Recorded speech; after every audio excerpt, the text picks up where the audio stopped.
Treehouse, treehouse, treehouse. All right, everybody, welcome back to another episode of the Treehouse podcast. We have another special guest with us tonight, like we always do, and it's just a personal bias because I've been a big fan of this particular guest we have on the show tonight. Same. He's done a lot of great work, and I'm stoked to have and announce to you guys that we have Mr. Lean Ansing of Chelsea Alley and Slapshock. Thank you, Leanne, for being here tonight, bro. Thanks for coming, man. Thank you, then. Go Denver. So how have you been, man? How are Well, things going with Chelsea and working a lot with Paring Manu? Still trying to finish yung album kasi Nice. baga, kailangan na yung album. With the help of Manu din, siya nagbi-mix lately sa amin. And making content with Manu again. Yeah. Oh, I have a question. How's your neck? What do you mean? Because when I did a shoot with Manu, my neck was hurting for 1 week. Oh. Tomorrow pa to sakit. I hear he's a very, very straightforward and demanding director. Oh. Yeah. Take after take. Take after Josie, one more take. Oh, my neck. Lumalaki na ulo, big-headed na talaga. It happens, unfortunately, to the best of them. No, but yeah, man. Just with that intro, like I mentioned, he's in Chelsea Alley now, and if you guys, anyone living under a rock and don't know his previous work in their band Slapshock, huge fans, man. And just to tackle and start this off with that, if it's okay, can I ask like a brief history of Slapshock or whatever you can sort of divulge, like just like the story on how you guys started, maybe, and then the for background, the handful of people that don't know, for the fans, for the three people that don't know Slapshot. Well, parang group of guys na may collective interest sa music. Parang nasa isang genre, we started forming the band, and then yun, kept on writing music. And parang yun pala isa sa key na parang hard work, do your homework, kumbaga, sa band na magsulat na music. And yun, eventually more songs na nagawa, which translated to parang mas nakikilala ka, mas marami nakaka-relate sa music mo, and then eventually Slapshock came to an end. Tapos Jamir, me and Chi were supposed to really continue playing in a band. Kumbaga, for 20 plus years talaga nagsulat kami ng sulat, so parang hirap tanggalin parang we have to make music pa din. So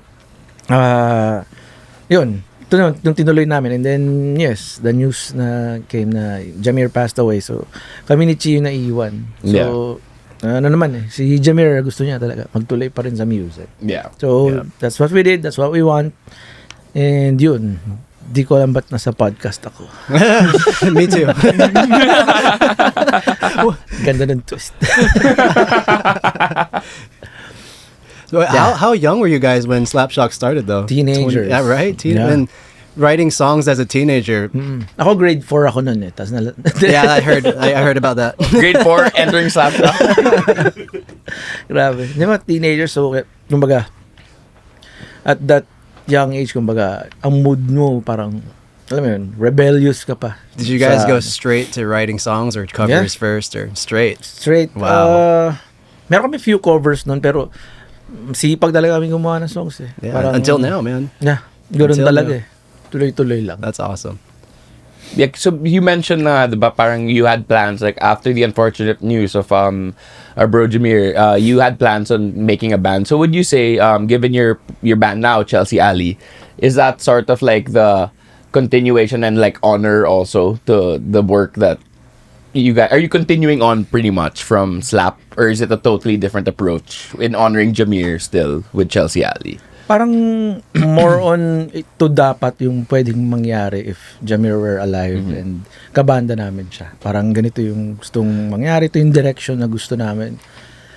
Kasi kumbaga from the start, sobrang dami mo nasulat na kanta, and then paano magiging different ngayon to. So meron kaming unreleased songs na nasulat together with Jamir, yung last songs na nasulat namin, 3. Hindi pa siya lumalabas, pero itong parang pag narinig niyo, magigets niyo kung bakit ganito yung sound ng Chelsea. Kumbaga, parang transition lang. Gusto namin ganito. And then, hindi nag-push through yun. Yung Chelsea, tumuloy ngayon. And then, yun. Kasi si Jamir gusto niya, tuloy lang kayo, tuloy lang, tugtog lang, gawa lang ng music. Of course. Kahit kami lang kumbaga sinasabihan niya. Yeah. Kung ano mangyari, tuloy kayo. Parang ganun. Yeah. So, ito na. Yun, kumbaga, Chelsea came. And how long has Chelsea been up, like, officially as a band? Like, were you guys doing things on the low already before you made the announcement of Chelsea Alley? Paano ba? Bali, nag-start muna kami looking for members. Kasi, pag magsusulat na kami ng songs, kumbaga, kailangan kasabay namin yung vocalist. Wala pa kami vocalist and bassist nun. Kaming tatlo, ako si Cheesy Ariel, nakakapagsulat naman kami pero gusto namin na meron ng vocalist para medyo may apply na sa kanya yung yung inputs niya and yung style niya ma-keep in mind na namin habang nagsusulat. Parang it's like part of the process for you guys. Yes. Kasama yung vocalist sa songwriting nyo. Hindi naman kami yung parang ito yung music o kantahan mo lang yan. Yeah. Or may kanta ako, kantahin mo yung song ko. Hindi ganun. Parang collective Siya. Was it like a good challenge for you where you had fun with it, or were you like get a bit frustrated, or? Hindi ko masasabing challenge kasi parang habit na. Right. Parang breathing na siya. Parang, kailangan ko sumulat. Kailangan ko mag-gitara. Kahit maglabas lang ng riff sa bahay pa. Is that record like ko lang. Is it like your morning routine, or it's just part of your day? Nighttime. More on nighttime. Pag kami naisip, record. Okay. So like ideas come to you, or you have to chase a melody, or? Depende, may downtimes pero meron minsan 3 songs in one day. Damn. No, pero minsan 1 week wala talagang ganoon talaga eh. Yeah. So, That's the part of it. Hanap ka ng ibang avenues. So, hanap ka ibang trip. Dahan ka sa bahay ni Manu, ganun. Wala mo siyang beer. Yeah, I think importante rin yun to have like your break kasi to avoid the burnout and whatnot. Totoo yun. So, kumbaga, like, in line with that, moving to my question was a great follow-up to that, wherein it's like, how different has it been for you personally, maybe, as a guitar player? Kasi, I know you mentioned off-cam that you were a primary composer in Slapshock, right? All of you guys, pretty much. But is there any difference with how your writing process has been with how it was with Slapshock compared to now with Chelsea? Or is it still similar because of the same members, pretty much? Para sa akin, similar siya pagdating sa instruments and music.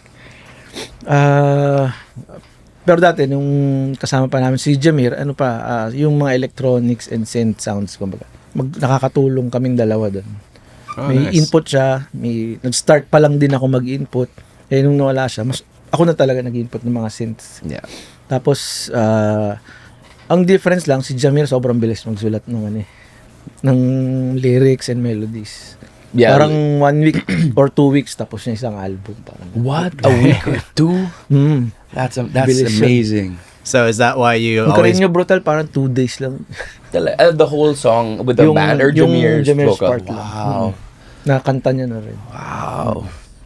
Bilis talaga. Bilis. Yun lang yung different. Pero, syempre, hindi naman namin na-expect na kung sino man yung vocalist, ganun din. Yeah. Parang, gawin lang natin yung best para dun sa song. And tingnan natin.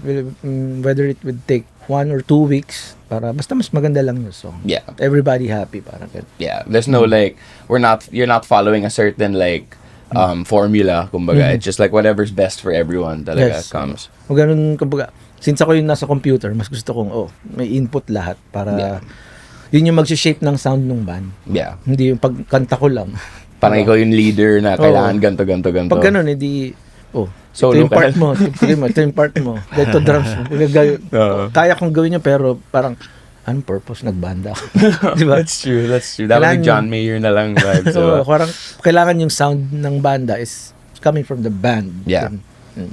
Do you guys write a lot of throwaways, or you just like keep what do you call it? Keep fixing it until it becomes the song you're looking for? Or? Sa Slap, mga 50% ng nasusulat. Kasi nakakasulat kami around 25 to 30 songs per album.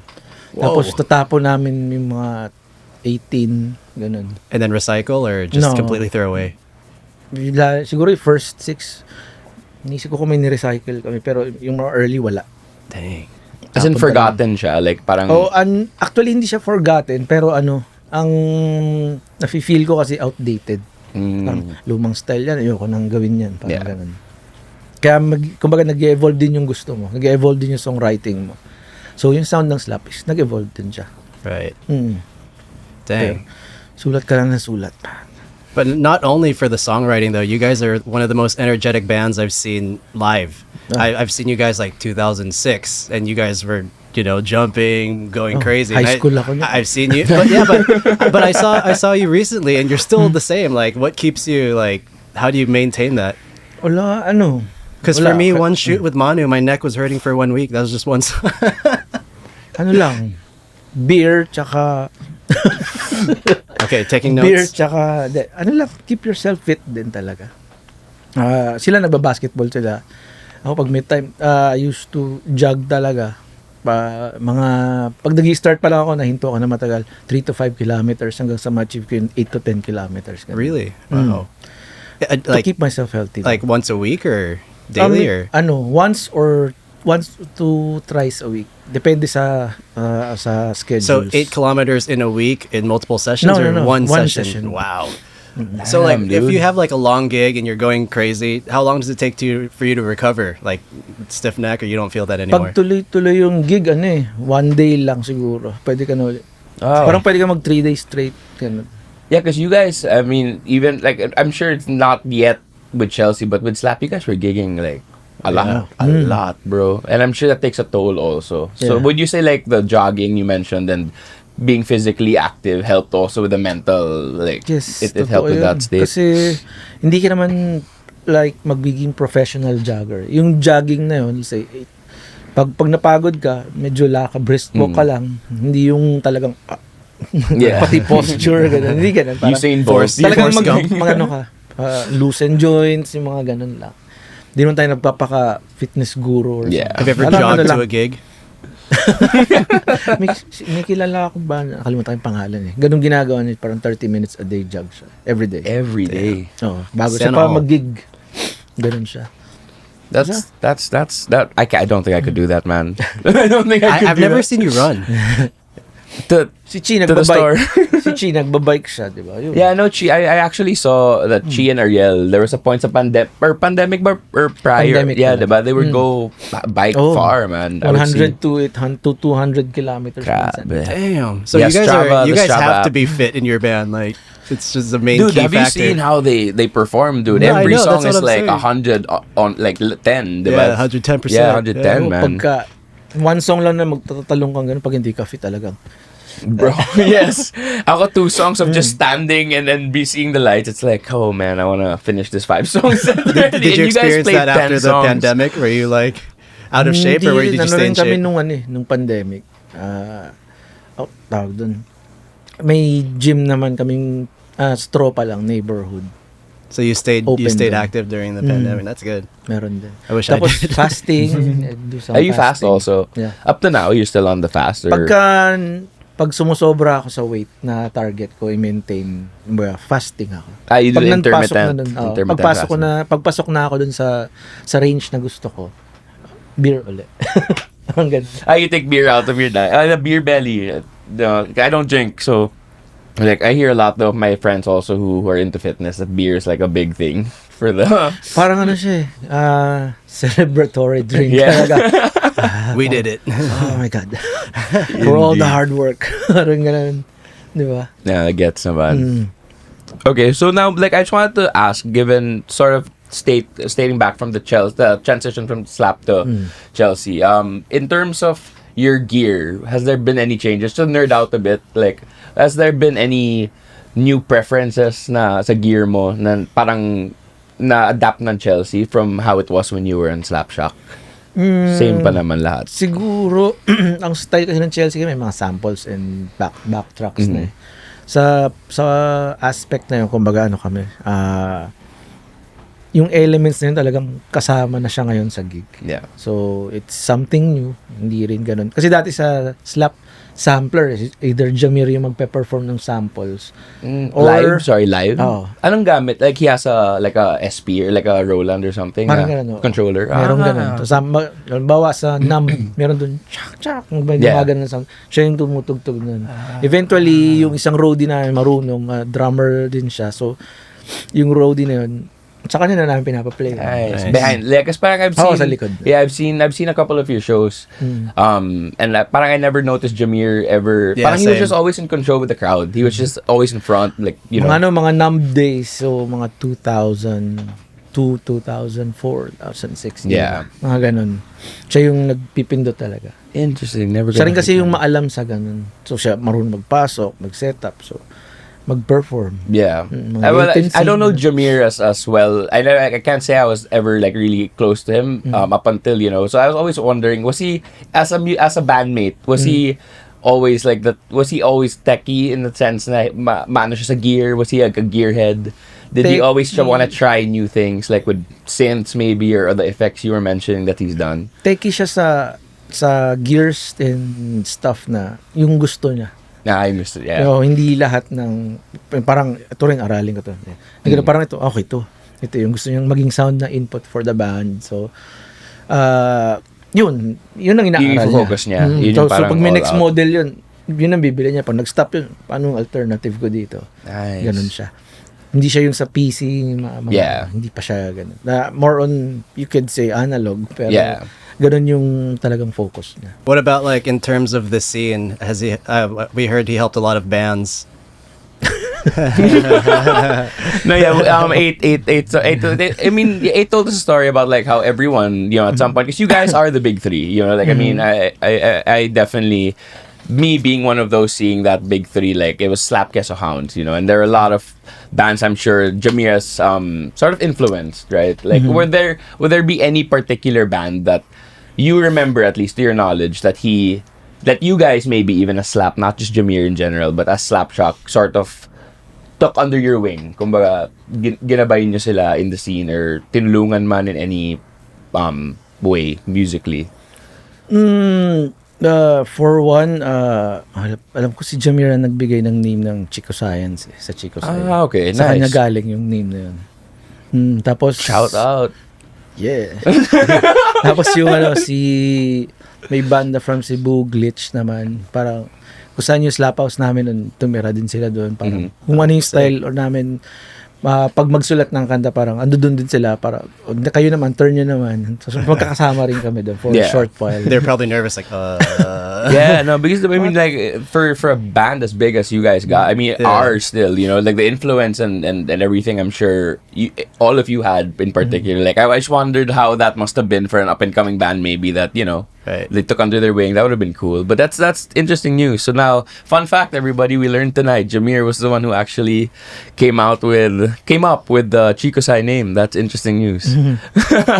So like, just to focus a bit more into the gear, right? Mentioning the transition, like what I'm sorry, I'm nerding out tonight, bro, because I saw your rig rundown, shoot rather, or I just saw something online, and I just always wondered what was your like go-to guitar of choice, because I've seen you switch from I've seen you use Schecters to Gibsons. Like what would be your like number one? Gusto ko talaga Gibson talaga. Gibson, that's your go-to. Kaya kahit naka 7 strings na ako, I still have a Gibson. Parang yun yung pagtanda mo, ito pa rin gitara ko. Sarap eh. Pero tapos yung sa 7 strings, meron akong Ibanez ngayon tsaka Tajima. Tajima is Brazil made siya yung sa akin. Yun yung kumbaga, since I'm a guy na nag-handle na recording sa banda namin. So gusto ko yung tunog ng active on some aspects. Gusto ko yung tunog ng mga passive na guitars.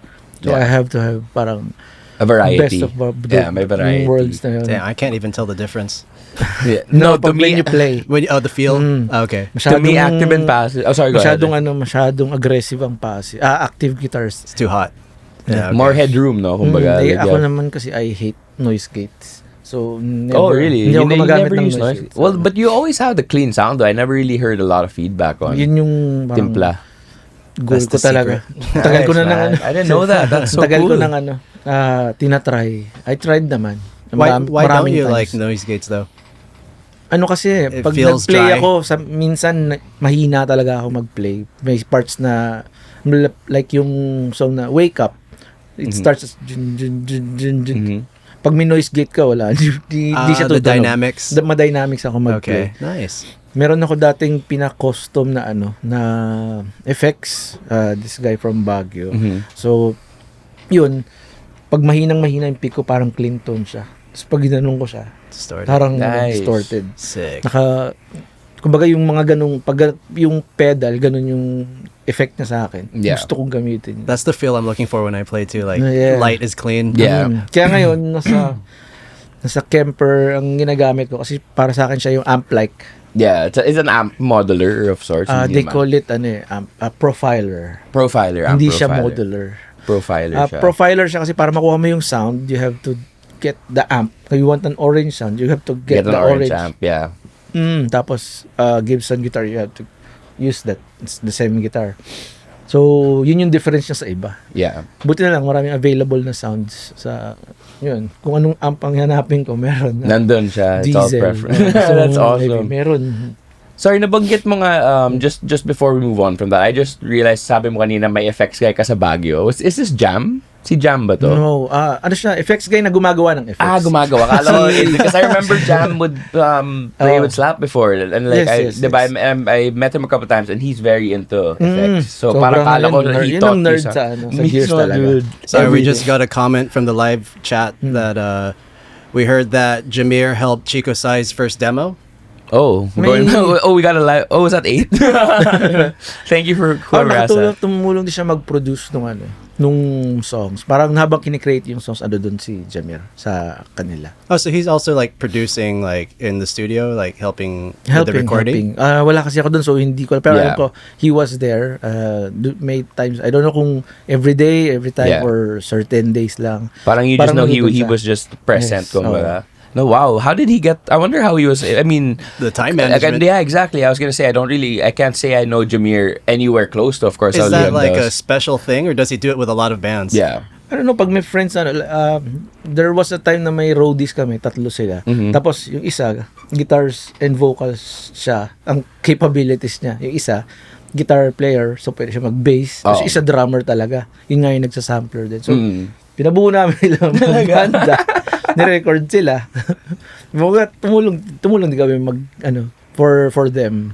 Yung pangalan Virus Artists. Various artists. Yung pangalan ng band. So, That's may normally pag friend naniniwala siya na you can make an album. Yeah. Tutulong yun. Was Jamir like the type to look for potential? Like, was he the type to scout? Kumbaga, that's a proper word to use. Hindi siya mas scout Pero pag may nakita siya, Pag may nag-come Pwede. across, it's Oo. like, niya. That's cool. I didn't know that. More on sa pop world, more on